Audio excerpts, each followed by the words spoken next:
New charms are now available for pre-order at a discounted price for 2 weeks. That's until November 11th, 2025. They'll be available after the pre-order period, but will cost more, so get them ASAP. Thank you and enjoy the video.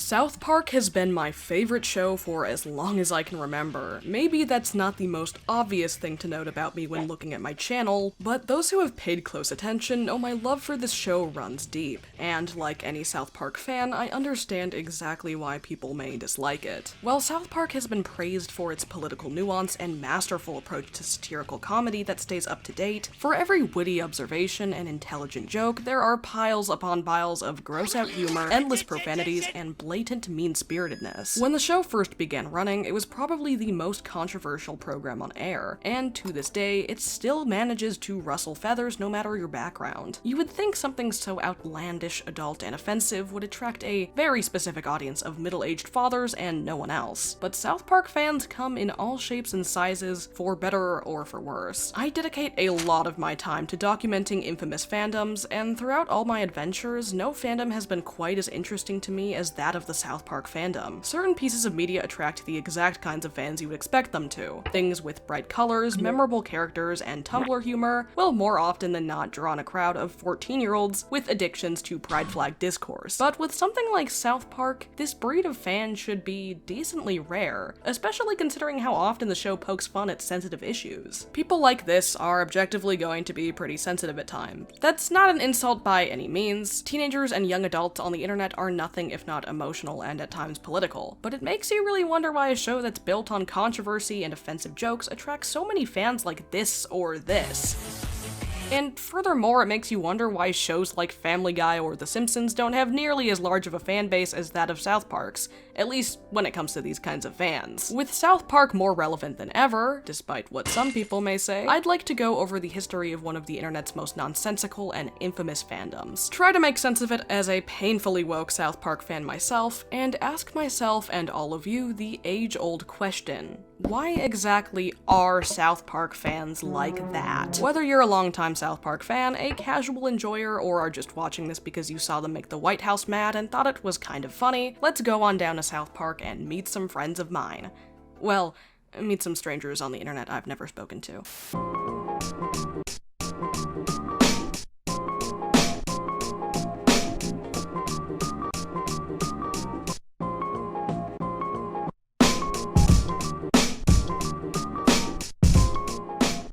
South Park is very much a product of the internet. The show may very well have never come into existence if it weren't for the newly born internet distributing the 1995 short film The Spirit of Christmas, otherwise known as Jesus vs. Santa, causing it to be noticed by Comedy Central. To understand what makes the concept of South Park fans so strange, we need to acknowledge the consensus of the show itself. South Park primarily revolves around 4 main characters, Stan, Kyle, Cartman, and Kenny, who are all depicted as being 8 to 10 years old throughout the show's runtime. So not only are the main 4 characters literal children, but most of the supporting cast is too, meaning all of this fan art is depicting 8-year-olds. The actual South Park fandom, of course, dates back to the very beginning of the show, if we're using the most literal definition of a fandom, being a group of people who like a thing. Back then, there were really only 2 types of South Park fans: people who actively enjoyed it and watched every episode, and people who casually watched it. Nowadays, with the internet so widespread, there are primarily 3 groups of South Park fans: the average fans, like my dad, consisting of casual supporters who watch the show and enjoy it, the right-wingers, like X-users who can never seem to understand when they're being made fun of,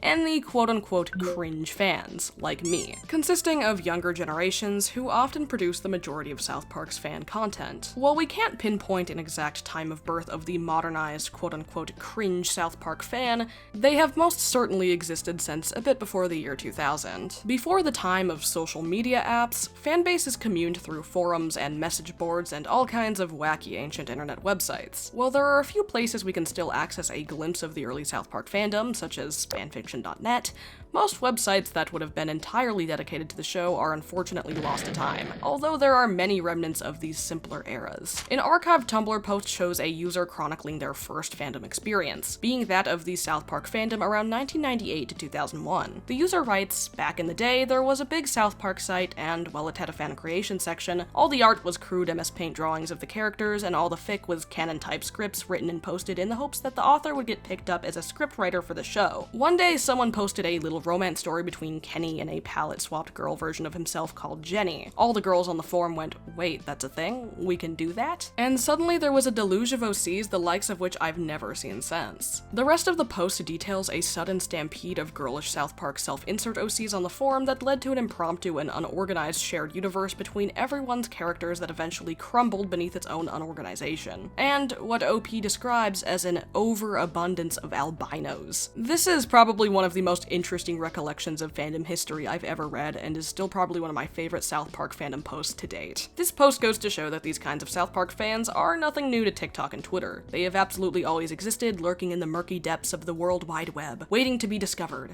longing to find their place on the internet.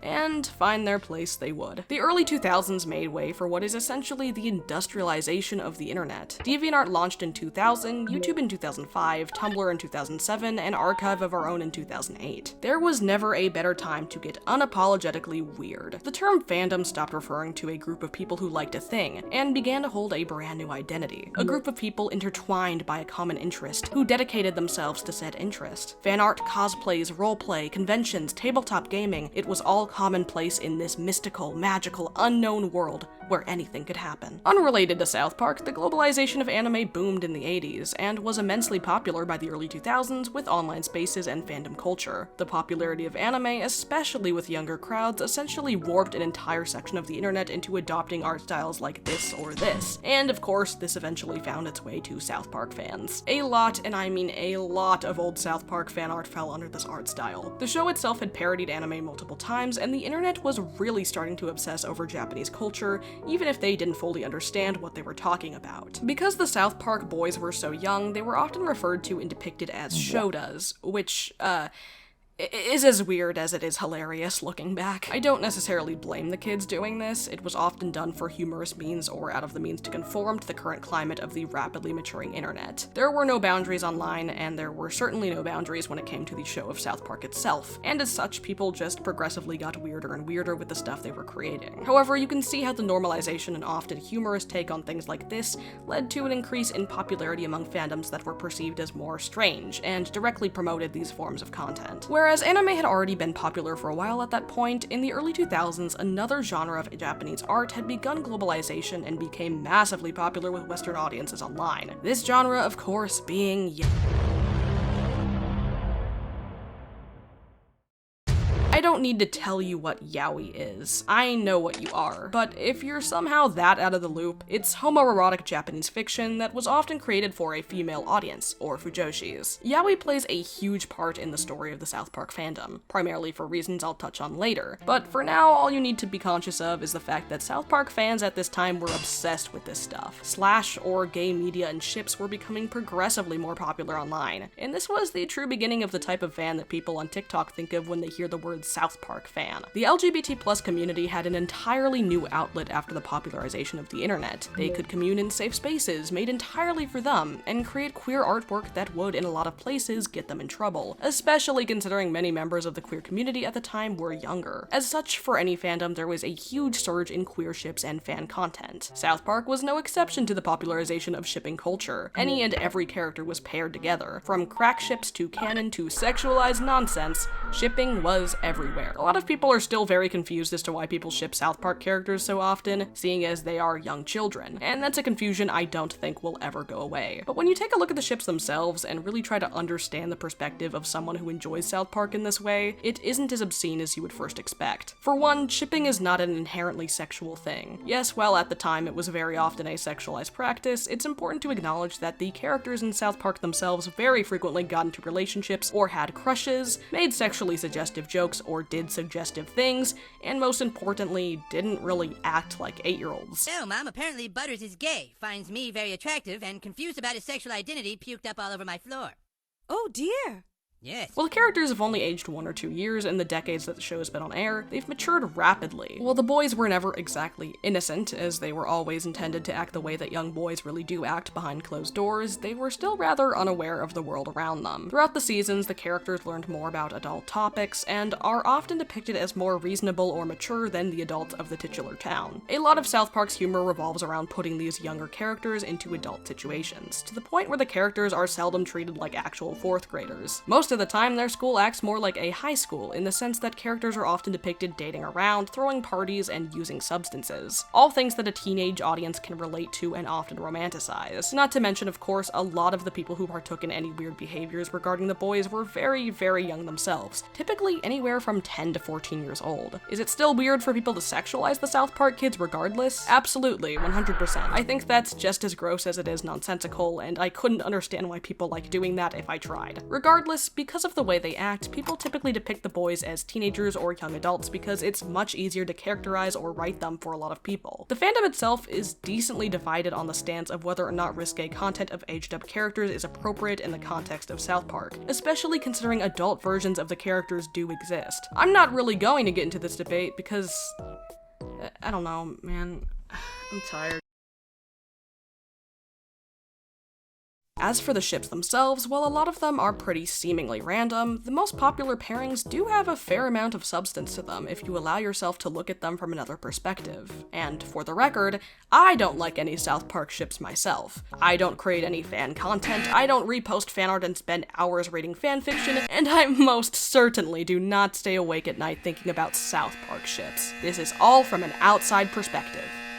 Definitely. The most popular South Park ship in the beginning was undeniably Style, the pairing between Stan Marsh and Kyle Broflovsky. Stan and Kyle are, in their own words, super best friends, and are definitely the closest two characters to each other in the show. They're together in almost every episode and share an immense amount of mutual care and affection. Any characters with a friendship that runs this deep are bound to be paired together romantically, although Stan and Kyle specifically have parodied romantic tropes multiple times that, while amusing, add immense fuel to the shipping flames. In Season 9, Episode 10, Follow That Egg, Mrs. Garrison attempts to stop same-sex marriage by proving that gay couples are unfit to care for a child by having Stan and Kyle parent an egg. The entire time, Stan is mad at Kyle for having originally been paired with Wendy, Stan's ex-girlfriend at the time, though eventually the two make up, and Stan delivers this line. Stan, do you really think my hat is stupid? As a matter of fact, I think it is the nicest hat I've ever known. The two successfully stop the egg from getting assassinated and indirectly legalize gay marriage. So, you know, normal day in South Park. Throughout the episode, there are consistently jokes about Stan and Kyle being gay parents, though Season 11, Episode 13, Guitar Queero, takes the romantic relationship parallels to a whole new level. First of all, the episode is literally titled fucking Guitar Queero. Secondly, the episode revolves around Stan and Kyle becoming a Guitar Hero rockstar duo, though when the two make it big, they have a dramatic breakup when Stan starts playing the game with someone else. The two go their own separate ways, with Kyle performing Guitar Hero at a local bar, and Stan becoming addicted to Heroin Hero, lashing out at everyone he knows. At the end of the episode, the two get back together and reach 1,000,000 points in Guitar Hero, only to directly be called fat upon winning. It also doesn't help that Stan and Kyle are meant to parallel the show's creators, Trey Parker and Matt Stone, in a lot of ways. And, well, yeah. Another popular ship within the fandom was Bunny, the pairing between Butters Stotch and Kenny McCormick that grew to popularity after the 11th episode of Season 16, where their close friendship is confirmed by Butters' outburst at anyone who isn't Kenny and their shared trip to Hawaii. These two characters are fan favorites who are frequently mistreated by the narrative. Naturally, their friendship is very adorable as it is understandable, and many people enjoyed pairing the two. Even if you don't like the ship, the fact that their names combine into the word Bunny is the cutest fucking thing ever. I'm going to shoot myself. In terms of the most outrageous and amusing South Park ship, I think that title has to and always will go to Kaiman, the pairing between Eric Cartman and Kyle. If you've seen even only a handful of South Park episodes, you'll understand why this pairing is as amusing as it is divisive. Cartman quite literally torments Kyle throughout South Park's runtime, makes remarkable amounts of anti-Semitic gestures towards him, and takes great pleasure in his misery. Meanwhile, Kyle has little to no faith in Cartman's character, rips on him for being fat, and loses faith in his own religion upon seeing him succeed. Despite these obvious red flags, a lot of people enjoy perceiving their relationship as enemies to lovers, or even ship Kaiman out of pure hilarity rather than a sincere desire for the relationship to be romantic. A lot of South Park fans don't necessarily ship Kaiman, but find it more than plausible that Cartman may have a subconscious one-sided crush on Kyle without maybe even realizing it. It's less of a shipping concern and more of a genuine theory that actually does seem to have some merit to it. Of course, a lot of young children tend to bully or pick on people they may have crushes on if they aren't necessarily attuned to their own emotions. And seeing as Cartman is a very misbehaved child who is very much enabled by his mother, it isn't far-fetched to assume that he would still do all of these horrible things to someone he has a crush on, especially as he is prone to treating romantic partners horribly. Cartman has gone to insane lengths to either get a one-up on Kyle or to get him to do very suggestive things, and is very clearly miserable when he doesn't have Kyle around to fight with or is actively being ignored by him. Of course, the season 16 episode Cartman Finds Love plays a lot more into the amusing idea of Cartman and Kyle being in a romantic relationship, when Cartman tells the character Nicole that he and Kyle are secretly dating in order to set her up with Tolkien instead, because he is racist. Hilarities ensue, and it makes for an extremely entertaining episode because this relationship is so goofy and absurd. I don't know, it's just so perfect. You motherfucker! Kaiman is very frequently made fun of in the fandom, even by people who enjoy the ship, particularly because they acknowledge how amusing the dynamic is at times and how amusing a lot of the fan content of it can be. Exhibit A. The Sup-Jew image gets passed around the internet so often, it's hard to believe it was once a niche fandom joke. But no, more and more people discover this artwork every day, and with that, more people discover the fact that it was posted on September 11th. That all being said though, Kaiman is pretty controversial within the South Park fandom, with a lot of people in the past having labeled it as being a pro-ship or dark ship or whatever it is you people call it these days, because of the unhealthy dynamic between the two. My own opinion? Well, other popular ships included Kenny and Kyle, known as K2, Stan and Cartman, known as Stanman, Kenny and Cartman, known as Kenman, Butters and Cartman, or Buttman, terrible name by the way, Damien and Pip, or Dip, Timmy and Jimmy, or Tim Jim, and Tweak and Craig, who we'll talk about in depth later. So even if there is a little bit of basis for a lot of these South Park ships, it's still pretty confusing to understand what it is about South Park specifically that attracts so many of these kinds of fans. There are plenty of deep friendships and amusing dynamics like these in other adult cartoons, so why South Park? If I'm being honest, there are a large number of factors, with the most important one probably being just because. I would, however, like to currently highlight two specific reasons why I think these fans are drawn to South Park in particular. Those reasons being the show's sincerity and representation. South Park is no stranger to out-of-character, heartfelt, and emotional moments or episodes. Even if for the sake of parroting something kind of stupid or adding a humorous twist, South Park has sincere moments that hit and hit hard, especially for teenage audiences. In the season 5 finale, the boys have to come to terms with the fact that Kenny is terminally ill and will likely die. Obviously, the episode's serious tone is amusing when paired with the fact that Kenny died in practically every episode up until that point, with the other characters not caring at all. But that doesn't change from the fact that the episode is heart-wrenching, and supplies what fandoms like this love more than anything else: terminal illness angst. I'm not really sure what the psychology is behind so many younger people's obsession with situations like these, but I swear to God, this is like a real thing. I was obsessed with this shit when I was a kid. One of my favorite heartfelt episodes of South Park is season 7, episode 14, Raisins, an episode I've directly used quotes from in my videos before. The episode follows Stan dealing with the fallout of his girlfriend breaking up with him and moving on with another boy from class, and he ends up being so depressed that he bums out all of his friends and befriends the resident goth kids. When Butters breaks up with his new girlfriend, he's sad as well, but when offered a place in the goth group, he rejects it, claiming that he loves life. And the only reason he's sad now is because he felt true happiness before, describing the way he feels as a beautiful sadness. No thanks. I love life. Huh? But you just got dumped. Well, yeah, and I'm sad. But at the same time, I'm really happy that something can make me feel that sad. It's like, it makes me feel alive, you know? It makes me feel human. The only way I can feel this sad now is if I felt something really good before. So I have to take the bad with the good. So I guess what I'm feeling is like a beautiful sadness. I guess that sounds stupid.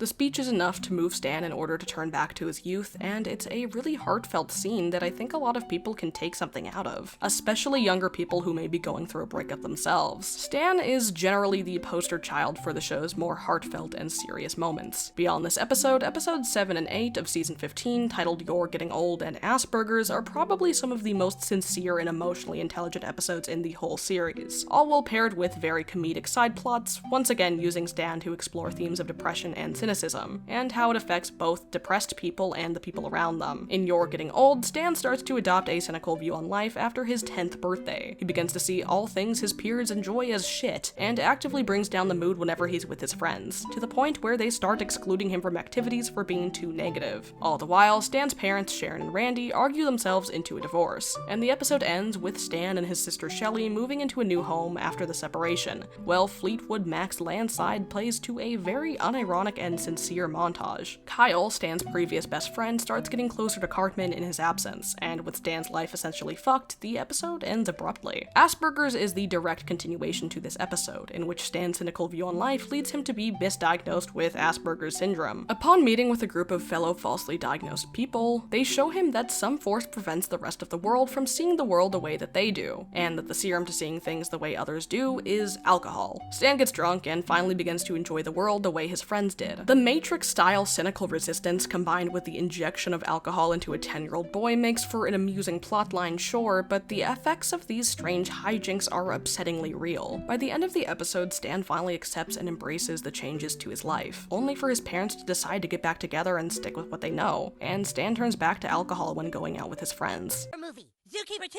Zookeeper! Okay, coming.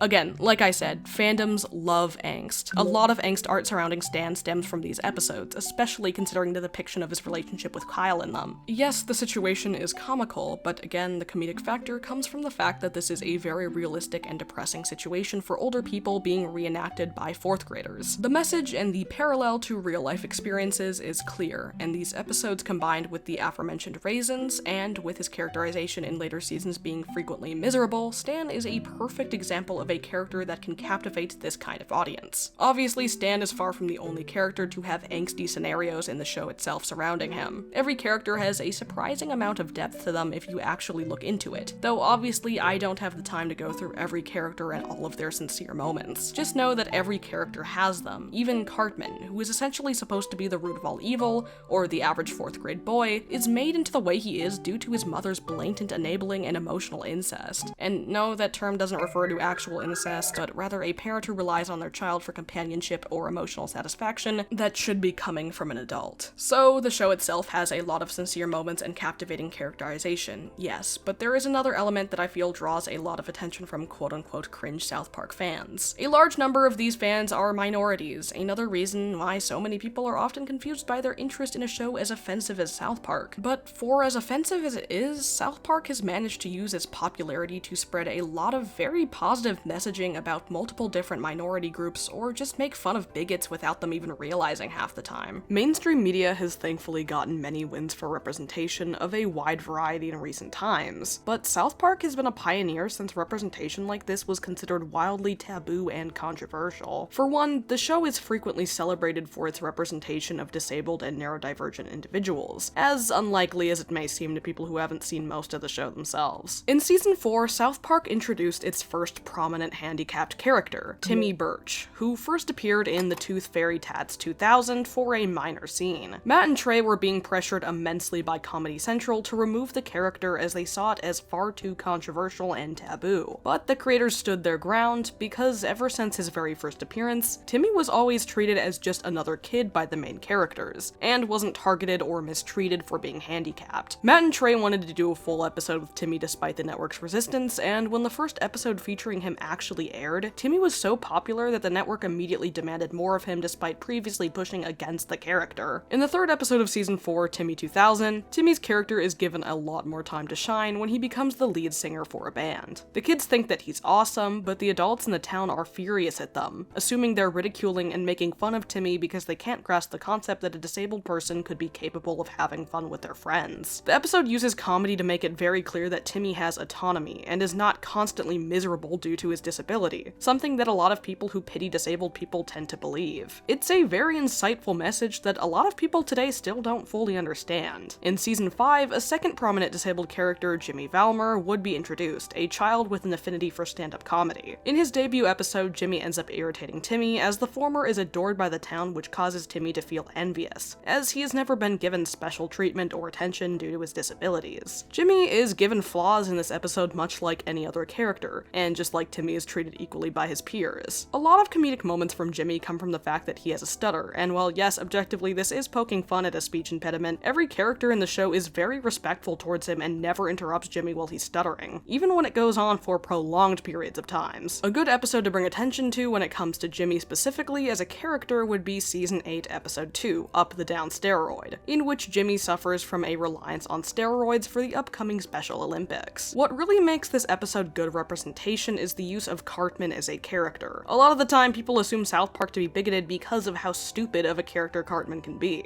as he's typically bigoted or insufferable by nature. But actually paying attention to more than one episode of the show will have you realize very quickly that Cartman is not supposed to be a role model, nor is he in the right 90% of the time. In this episode, Cartman is convinced that winning the Special Olympics would be incredibly easy because the competition is disabled, and as such, he fakes being disabled in order to win. Not only is he very obviously in the wrong here, but he unsurprisingly comes in very last at the event because he had no prior training and is a fat little bitch. In terms of disability representation, I think one specific episode triumphs over all the others in terms of how it was received and resonated with disabled individuals. Season 11, episode 8, La Petite Tourette, surrounds Cartman as he discovers what Tourette syndrome is and the misadventures that acquire after he begins faking having it to get away with blurting obscenities. This episode is of course another example of Cartman being an ableist asshole, being scrutinized for it by others, and eventually getting what he deserves. But it's also a very clever way of not only sparking discussion around Tourette syndrome, but also identifying why it's so insensitive to fake or want a mental disability that you don't have. This episode aired in 2007 and was way ahead of the curve with this topic. Almost 20 years later and people still can't seem to figure out why wanting or faking a disorder, especially Tourette's, is so offensive. This episode explores a lot of different aspects for this disorder in a way that is genuinely informative and not ill-intended. For instance, through the inclusion of a character named Thomas, the audience learns a lot about how people with Tourette's actually feel, and how other people's pity feels wildly scrutinizing, something that South Park has spoken about before. It also shows that people with Tourette syndrome can have a wide variety of tics and stims, something that was especially important at a time when Tourette's was often miscategorized or confused with coprolalia, a vocal tic that specifically refers to inappropriate words or phrases. Coprolalia is a characteristic of the character Thomas, and is the specific disorder that Cartman finds amusing, and it only occurs in roughly 10% of people with Tourette syndrome. I myself do not have Tourette syndrome, but because of other disabilities, I do tend to have frequent and sudden tics. So seeing these tics and stims explained so clearly on mainstream television goes a really long way for me. The Tourette Association of America spoke out against the episode once it was announced, however, later released a statement following the episode's release, which stated the following: "Despite our pre-airing trepidations, we do concede that the episode was surprisingly well researched. The highly exaggerated emphasis on coprolalia notwithstanding, for the attentive viewer, there was a surprising amount of accurate information conveyed. No doubt this South Park episode did generate increased natural awareness about Tourette syndrome. Nevertheless, we are very concerned that school children with Tourette syndrome will be mocked and even bullied by insensitive peers who have seen the program. Obviously, this increased awareness we've worked too hard to accomplish can at times prove to be a double-edged sword. While it is true that children are evil, demonic creatures who will target anything they don't understand, and that this episode's creation likely did result in some bad eggs misinterpreting the writer's intentions, it's an undeniable fact that La Petite Tourette spread a lot of awareness about an otherwise very misunderstood and unknown syndrome. South Park addresses a lot of different mental health conditions and disabilities and makes fun of a lot of the misconceptions surrounding them. And if I didn't ever so slightly but not really value your time, I I would go into every single one of them with an excruciating amount of detail. Just know there are a lot of other videos on these topics if you're really that interested. Of course, South Park also has its fair share of representing different cultures and tackling racism, each presented with very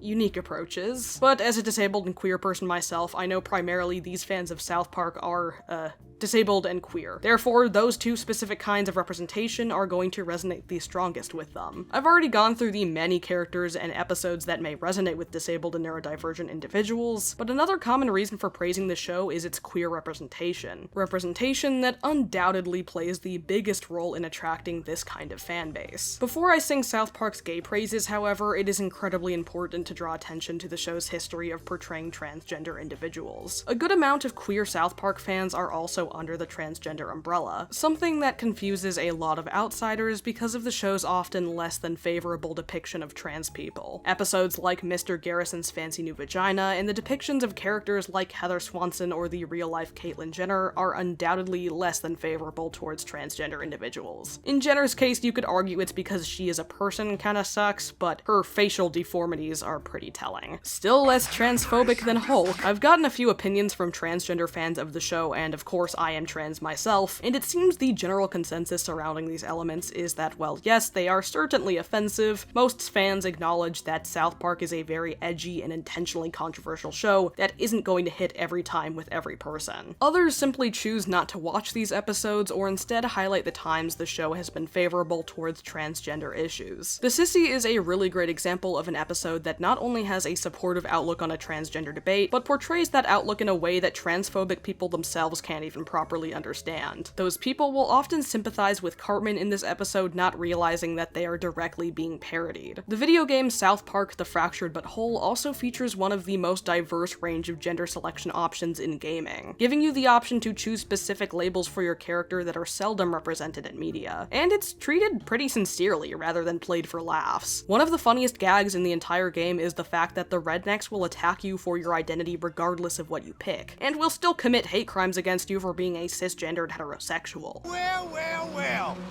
if it ain't a cisgendered boy.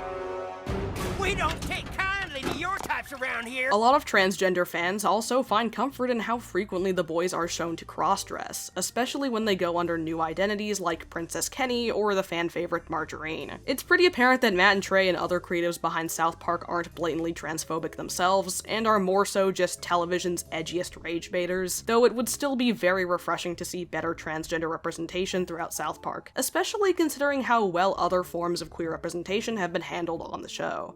Hi, sorry about the difference in audio. I got a new mic in the middle of making this video, so sorry if it sounds a little bit different, but hopefully it sounds better, and hopefully my videos will have higher quality audio from now on. God, I hope. See, South Park has been supportive of gay rights since the show's 4th episode, having had Stan come to terms with his dog Sparky's homosexuality. He plays the role of a homophobic parent, initially wishing to change Sparky and being upset that he isn't like all the other dogs, but with the help of Big Gay Al, realizes it's okay to be gay, and gives a speech about his newfound ideologies to the town. The character of Big Gay Al is undoubtedly a stereotype. His name is fucking Big Gay Al, for one, but the way he dresses, speaks, and acts are all very flamboyantly stereotypical. However, there are 3 primary reasons for this not being homophobic or harmful for the most part. One is that this character was introduced in 1997. Even creating a stereotypical gay character purely for comedic purposes was taboo and extremely controversial, especially if said gay character was portrayed as positive or helpful or not a sexual deviant. Secondly, Big Gay Al evolved into a character that was utilized to spread very positive messaging about the queer community, making fun of the stereotype or bigoted expectation that gay men are pedophiles, being respected and adored by the children, and being very accepting even towards those who choose to oppress him. And lastly, as a gay person, I find these stereotypes kind of funny. Sorry. Some of my favorite queer characters share similar archetypes because I find them endearing. Obviously, that doesn't go for every single gay person ever, but I think a lot of my queer friends share the same opinion. Of course, Big Gay Al is not the only early season gay South Park character. Miss Ellen, a character that appears for a single episode in season 1, is a lesbian, and Mr. Garrison, ironically enough, is a character I would consider to be solid representation purely because of a line said by Chef, stating there's a big difference between a gay person and Mr. Garrison. And again, I find him funny. Sorry. Despite his irony-poisoned character, however, Mr. Garrison's later relationship with the character Rick is shockingly genuine and probably the healthiest relationship this character has ever had with anyone ever. An important episode of interest when talking about South Park's queer representation, of course, has to be Season 11, Episode 2, Cartman Sucks. This episode fires huge shots towards gay conversion camps and pokes endless fun at not only how stupid of a concept they all are, but how useless they are, and how they've never actually converted anyone ever, all while making a statement on how society labels others, especially children, as being confused about their sexuality when they really aren't. I think you get my point by now. South Park has shared a lot of positive messages relating to queer people at a time when other shows either did so only for brownie points or hardly did so at all, attracting a lot of individuals who value queer characters in their media. But I would be lying if I didn't say that only around, let's say, 5% of gay South Park fans acted this way because of characters like Big Gay Al or Mr. Garrison. There is an undeniable variable in the South Park fandom that I have yet to mention, a variable that I would argue is primarily responsible for the modern South Park fan. I talked a lot about popular South Park ships earlier, though the one I specifically avoided mentioning in depth until now was Tweek x Craig, better known as Creek. These two characters first crossed paths in Season 3, Episode 5, Tweek vs. Craig, and have been shipped together by niche communities ever since. Creek was often considered to be a crack ship, not just because it was implausible, I mean every other ship was probably the same amount of implausible, but also because these characters had very minimal interactions or connections to each other beyond this episode. Aside from this episode and maybe a few shots where the characters are standing vaguely near each other, these characters did not acknowledge each other's existence. But a rare pair shipper's will is strong, and Creek shippers made up maybe a bit less than 1/10 of South Park's shipping content. The content was of a high enough quantity, however, that Matt and Trey themselves took notice, and let's face it, if you're watching this, you know what happened. One fateful October 24th, an official call to action from South Park was posted, asking for fans to submit, in their words, yaoi fan art of Tweek and Craig exclusively. While most people know the events following this, it's an interesting adventure to look at the South Park fandom's reaction to the situation while it was going down. A post from Tumblr user Chelo, hopefully I'm pronouncing that correctly, a self-proclaimed South Park historian and archivist,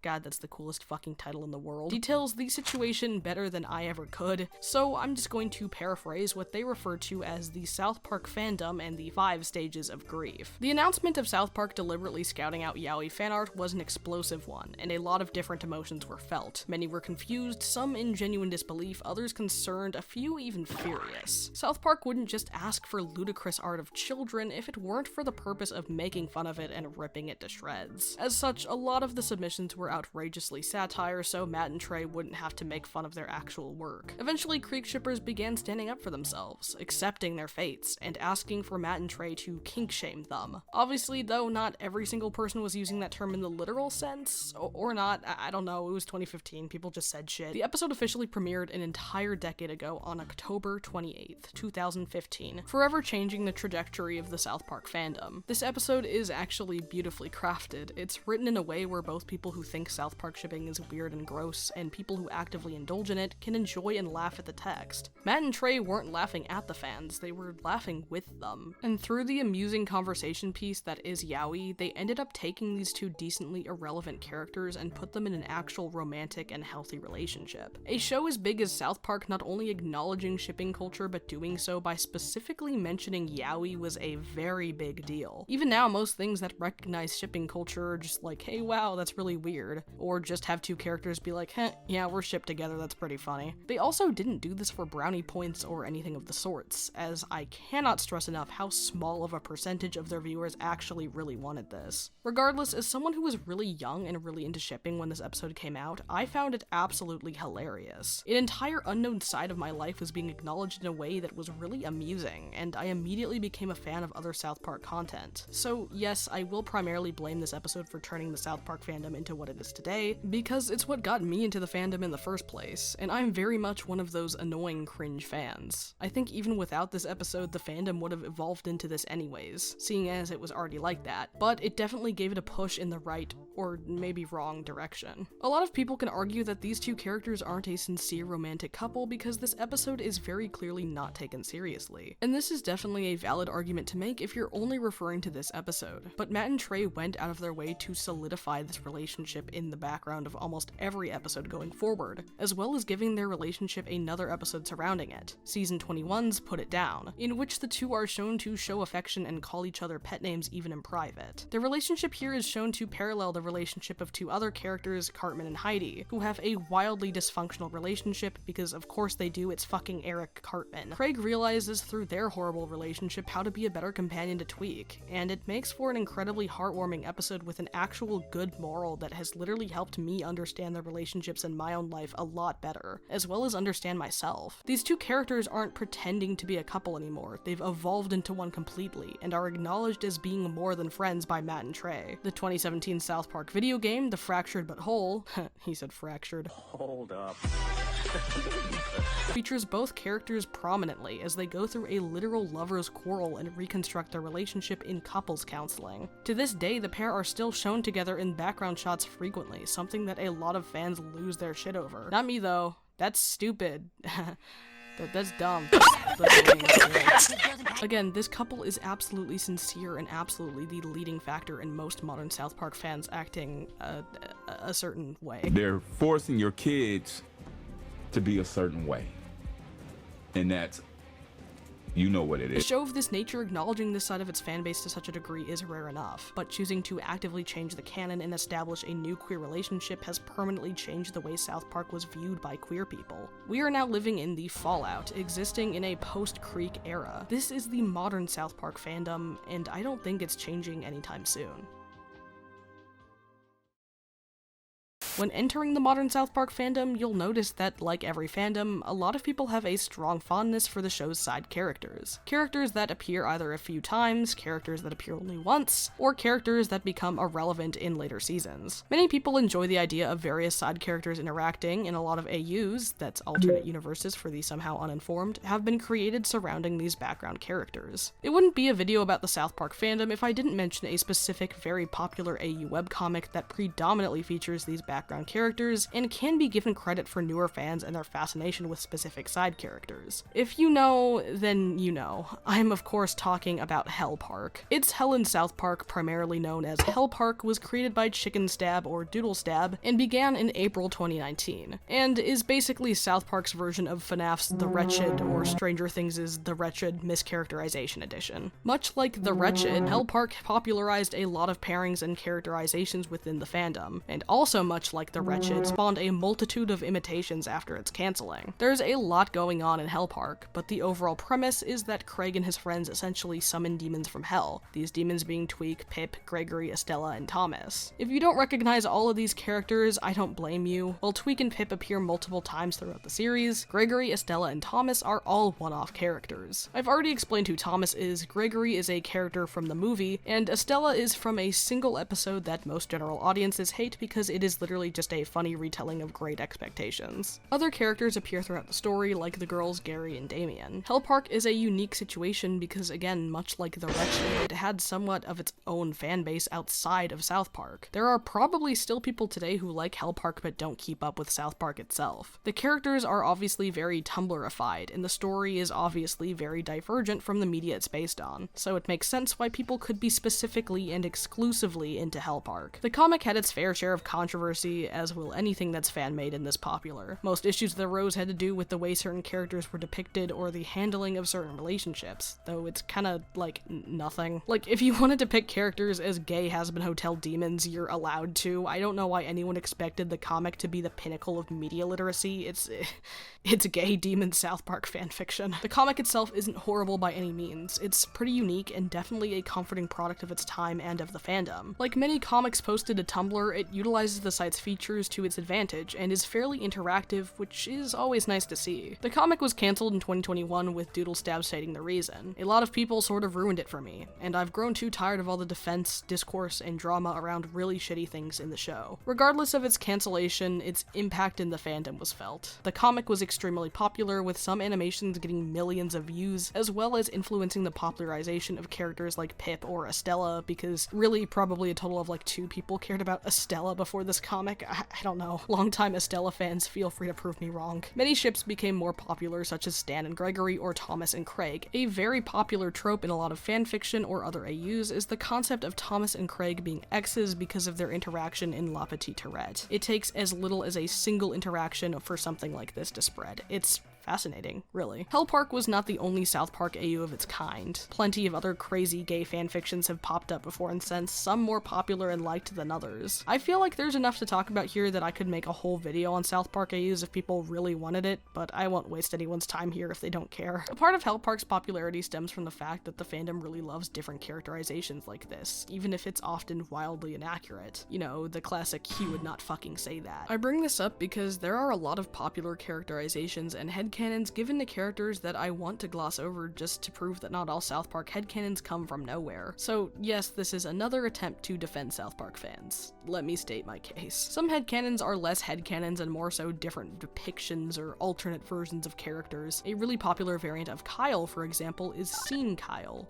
who is exactly what he looks like. Discourse on what counts as scene aside, this is a funny, albeit harmless depiction. Yes, it plays into the stereotype of the way South Park fans are, but again, take a look at this and tell me it's harming you in any way. Tell me you are so miserable that an edit of a South Park character that you find cringe fills you with genuine rage. Now who's cringe? Now who's stupid? Look at you. You're so angry. Do you want to talk about it? How does that make you feel? Does it stem from a place of insecurity? Scene Kyle is often paired with Goth Stan, the depiction of Stan from the Raisins episode. This one's a little bit different because it's an actual variant of the character within the show, but I'd still consider it somewhat of a headcanon just because Stan canonically found this lifestyle stupid and not for him. These variants are more recent additions to the fandom, but other headcanons have been around for a really long time. Similarly to the way that Dream SMP fan artists come up with different design traits for characters that look like this, South Park fan artists add a lot of design traits to the characters based on various happenings within the show, showing that they do care about the source material enough to pay attention to these details. I think the most popular of these is Butters having a scar over his eye in reference to Good Times with Weapons, in which his eye is directly hit with a shuriken. On the topic of scars, a more recent trend has been to give Kyle horrific mouth scars in reference to the Human Centipede episode, so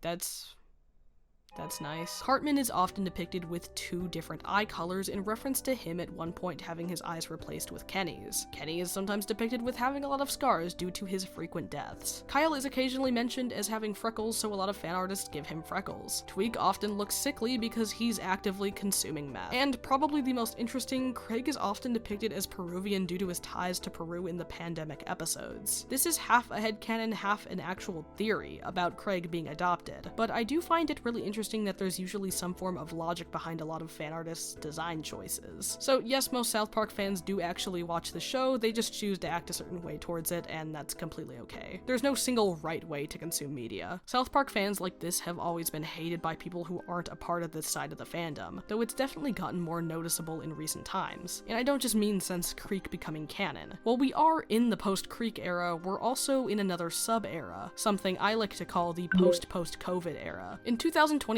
South Park released 2 specials relating to an overarching COVID-19 plotline. Specials that involved a concept we had never seen until that point, a time skip. And not just the boys graduating to the 4th grade, no, we got to see them become adults after drifting apart, reuniting after Kenny's death. These specials are interesting because even though they're full of jokes and comedic plot points, they take themselves fairly seriously. Like, it's a little jarring at first how genuine these specials are. It plays out a lot like It Chapter 2 the more I think about it. Obviously something so huge was bound to ignite the flames of the fandom. So much fan art of the adult designs were made, so much angst surrounding Stan resurfaced, angst surrounding all the characters, really. These specials genuinely play out like a melodrama, and I firmly believe them to still be the best South Park specials to date because of how iconic they are, and how crazy of a time period this was for the fandom. It's pretty safe to say, however, that a revival of this nature wasn't going to happen again for a long, long time. Just kidding, I'm lying, I'm lying to you. Only 2 years would pass before one of the most spectacular, amazing things to ever happen to South Park fans happened. In 2023, Season 26 released, and it was actually really good. Yes, as a diehard South Park fan, I don't really dislike much of the show as long as my favorite characters are on screen and I can point at them like an infant. But I would be blissfully and stupidly ignorant to not address the elephant in the room. South Park had a pretty big fall off for years. Not only were seasons getting shorter, but the episodes were just becoming unbelievably forgettable. Not as bad as Modern Family Guy yet, but still not necessarily good. Not only were the episodes weak, but they also lacked a lot of character-driven moments, alienating the fanbase that cares primarily about the actual characters and not purely political references. So season 26, featuring actual character-driven episodes and original storylines that weren't entirely reliant on politics, was game-changing, especially when the very first episode was parroting TikTok and featured Cartman essentially shipping Stan and Kyle together. Sure, it still retained its celebrity spoofness by bullying Kanye again, but it didn't rely on the concept and allowed its characters to just be characters again. And every episode continued to hit consistently. Episode 2 is typically considered to be the weakest, but it still features the characters, you know, being actual characters. The third episode surrounded Randy, sure, but it was also actually a funny modern Randy episode, returning to the form of his actions actually impacting Stan. And of course, Deep Learning, the Stendy-focused episode, found a way to tackle a modern topic in a way that fit into the characters and their environment. Dick and Boss is one of my favorite episodes of the entire series, and it basically just being a vent piece for Matt and Trey's financial loss after purchasing Casa Bonita is fucking hilarious. It also, of course, gave us a rare scene of Kenny without his parka on, which was so iconic they made it into a YouTube's. And again, Spring Break is typically a lesser favorite of the season, but it's still not bad and actually expands on Mr. Garrison and his relationship with Rick. This season, even if only 6 episodes, did its best to make every single episode count, ending the long and painful, actually good South Park content drought for its runtime. The fandom worked its way into everything. Christmas Kids edits, AU comics returning, South Park YouTubers finally having things to talk about. It was a golden era. It even got me back into the fandom, and onto the trenches that were South Park Twitter, and I'll let you in on a secret, I wouldn't be doing YouTube if it wasn't for that. When I was in this fandom, a very small amount of people, like literally 3 or 4 people, somehow managed to become so obsessed with me they would either harass me and the people I knew through Google Forums, beg to be my friend, or just straight up attempt to dox me. It was when one person put me in their fucking card.co interests that I knew I was destined for people to be weird and parasocial towards me. And so I started doing YouTube. Thank you, South Park Twitter. It's now the year 2025, 10 years after the Creakening, and the fandom is still going strong. South Park recently made a deal with Paramount that has made their newest seasons a little messy and confusing, but the diehard fans remain regardless. I think for every new season, sure, we'll see a revival, but unless we get a drought as horrible as before, I'm not sure if we can ever return to the way it was in 2023. Maybe that's for the better. Who can say? Of course, all of these fans, regardless of where they are and where they have been plagued with the very same allegations, have all heard the same 8 words. Matt and Trey would make fun of you. Let's think about this for a second. Do Matt and Trey detest this side of the fandom? Do they disapprove? Do they mock and endlessly bully these innocent souls? Well, in private, sure, we have no idea what they're doing, but I think it's pretty safe to say that these two have made their public opinion pretty obvious. Yes, the two see the hilarity in things like headcanons and shipping, but they don't reject and shame it. When they first saw Creek fan art, in their own words, they thought it was both weird and cool. But the entire concept of Tweek and Craig aside, there's a piece of undeniable evidence that Matt and Trey wouldn't berate their fanbase. Let me show you. My name's Tweek. And I was just wondering how many times you guys have, killed my friend Kenny. Well, that was that count. It was in there. They counted it, but... Yeah, a lot. Yeah, we might kill Kenny some this season. We kind of stopped doing that. Not a laugh, not a cringe, not anything. How did they do that? One of what people would assume to be the most TikTok South Park fan of TikTok South Park fans was knocking at their doorstep, and they treated them with complete respect and sincerity, answering their question instead of mocking them or putting them on blast. To this day, the words "Hi, my name is Tweek" haunt every South Park fan to walk this planet, and yet Matt and Trey didn't even flinch. We have no idea what Matt and Trey do behind closed doors, but they've made it more than clear they love, appreciate, and thrive off the fans, even relying on them for keeping their own canon up to date. It doesn't matter what type of fan you are, more often than not, creators aren't going to be directly hateful towards you because most creators aren't stupid. So, did we answer our question? Did we find out exactly why South Park fans are like that? Let's recap. The characters have strong relationships with each other because it's a character-focused show, therefore it's prone to acquiring shippers as fans. The show is sincere emotionally at times, and has a lot of more serious and emotional moments. It also has a lot of forms of representation that may appeal to certain groups of people. The show is also proven that it accepts and embraces these outlandish ships, even canonizing one and putting other characters in jokingly romantic scenarios. And of course, the show saw itself actually becoming good again for the first time in years. I think that's more than enough to theorize off of. Though there is another reason I'd like to throw out there, a personal theory for why something like South Park could resonate so much with a fandom like this. The internet loves little boys.